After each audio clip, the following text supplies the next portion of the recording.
Ayan mga boss, good morning. So, kape matcha muna tayo dito mga idol. Ayan, grabe oh. Finish na.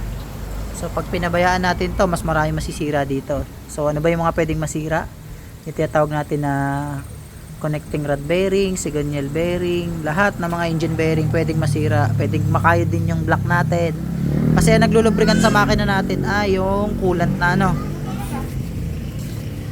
Sa mga panalo, ito naman ay okay yun naman ang andar ng makina. Pero iba pa din lang sadya pag na-check. So ano nga ba yung naging problema nito? Yung water repair kit, ano ang naging problema niyan? Saan ba natin matatagpuan yun? Dito mga panalo sa kabilang bahagi ng ating motor. Yan dito. Dito yun nagka-problema. Kaya nagkaganyan yung ating motor. So pag nakita nyo langis nyo, kailangan nyo na magpalit ng repair kit ng water pump. Yan o.